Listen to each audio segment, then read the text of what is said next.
ทางตาข่อยเอาอีกแล้วทางขางขวาข่อยนี่มีเงาดำๆเนาะมีเงาดำๆมันหนังแนมหนาข่อยอยู่จ้องหน้าแบบคล้ายๆว่าเสกลมหน้ามามองเนาะกลมหน้ามาแนมหน้าข่อยเห็ดเงาดำหรือคือเก่าเลยเงาดำแล้วบัดนี้เธอที่2นี่แม่นตอนที่ข่อยกำลังจะกลับบ้านเนาะคือว่ามื้ออื่นข่อยสิกลับบ้านและในคืนนั้นเลยคืนนั้นข่อยเก็บของเรียบร้อยแล้วเก็บของเตรียมไว้แต่มื้อนี้เนาะเพราะมื้ออื่นสิกลับก็เลยเตรียมของไว้เลยนี่มีแต่บ่นอนแล้วบ่ได้เก็บเนาะมีแต่เครื่องของเก็บใส่กระเป๋าหมดแล้วและในคืนนั้นบัดนี้สิว่าเพิ่นมาบอกมาล่าบ่หรือจังได๋ก็บ่ฮู้เนาะว่าน่าจะอยู่ในประมาณช่วงเที่ยงคืนประมาณนี้แหละตอนตึกล็อกเทื่อที่2นี่น่าจะอยู่ในประมาณเที่ยงคืนอาการเก่าก็มาอีกแล้วเนาะอาการเก่าก็เริ่มมาอีกแล้วเริ่มซ่าตามมือตามตีนเริ่มซ่าตามกระโต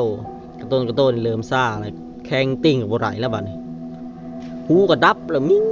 แหละหูก็ดับโอ้ยบ่เอาอีกแล้วบ่มาหลอกมาอ้ำก็อีกแล้วบ่หลังจากที่เพิ่นหลอกตั้งแต่2เดือนแรกเนาะแล้วก็จนฮอดตอนสิกลับบ้านก็อยู่กับมันเกือบปีเนาะแล้ววันนี้เพิ่นจะมือสิกลับบ้านคือจะแม่นเพิ่นมาตอนมาบอกให้ล่าจังได้บ่ฮู้แล้วรู้สึกหูรับละบาดนี่บ่แล้วค่อยว่าตาข่อยเนาะตาข่อยมันก็มื่นขึ้นมาตอนน่ะข่อยรับตาได้ตอนรู้สึกว่าหูดับหรือว่าทางไกลรู้สึกชาข่อยมื่นตาขึ้นมาข่อยนอนตอนนี้นะข่อยนอนง่ายตอนนี้ก็ได้แต่ในห้างตาข่อยเอาอีกแล้วทางขางขวาข่อยนี่มีเงาดำๆเนาะมีเงาดำๆมันหนังแนมหน้าข่อยอยู่จ้องหน้าแบบคล้ายๆว่าเสกลมหน้ามามองเนาะกลมหน้ามาแนมหน้าข่อยเห็ดเงาดำหรือคือเก่าเลยเงาดำแบบแต่ว่าต้นนี้หันเห็นเป็นเงาแต่บ่เห็นหูเห็นตาได้เป็นเงาคือเก่าเลยบ่เห็นเป็นรูปร่างชัดเจนแต่เห็นว่าเป็นเงาคนทางดำตัวดำหรือแนมหน้าข่อยอยู่ในตอนนั้นนะในความคิดเขาตอนนั้นนะกระย่านแต่ก็ยังมีสมาสติอยู่คอยกับเราโอ้ยมาหลอกมาร้อนกับอีลาบ่มาหยอกกับอีลาบ่ในใจขึ้นในใจได้นี่อันนั้นมันบอกบ่ได้เด้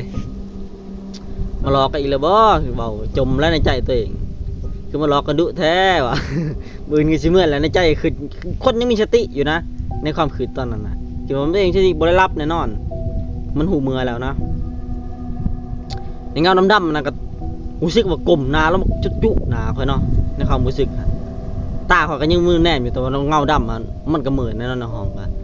เงาดำรู้สึกเลยว่าเงาดำนั้นมันค่อยๆนาเข้ามาไกลๆหน้าค่อยก็พอตอนนั้นก็รับตาปับแล้วรับตาแบบ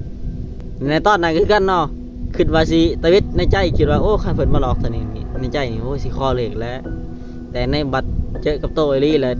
จนบุกกาสิคอเหล็กเนาะความคิดในหัวนี่คือบทสวดเลยแต่ท่องบทสวดตามที่โตแบบว่ามีจือบทสวดตัวได้ก็ท่องมาเบิดบทสวดที่จือ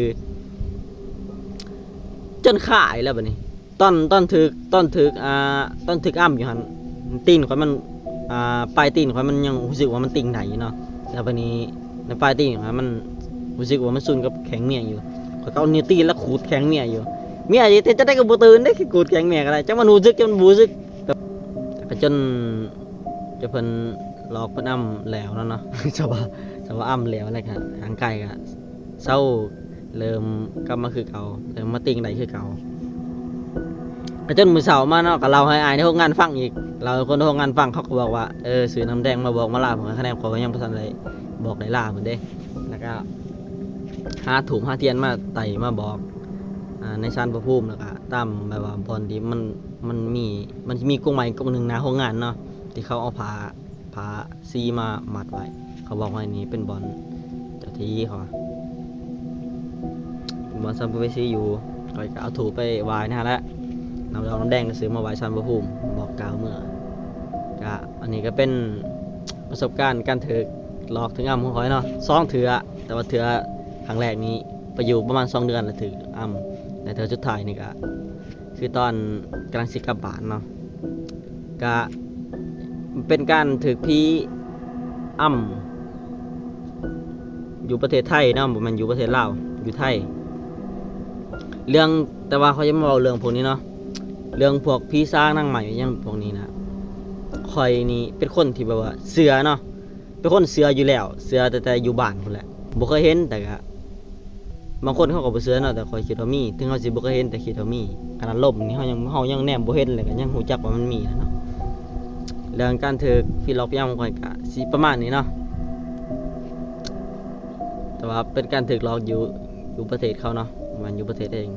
แต่ตอนอยู่บ้านนี่ก็บ่เคยถูกหลอกจักเทื่อได้อยู่ประเทศลาวนี่บ่เคยถูกหลอกจักเทื่อจนไปถูกครั้งแรกอยู่พุ่นแหละแล้วก็เลยแบบแห้งเสือสนิทใจเนาะว่าอันปูดพี่วิญญาณหรือว่าตกลังความตายนี่คือคอยคิดว่ามีอีหลีเนาะก็สิประมาณนี้เนาะขอใจทุกคนที่ครับฟังเด้อ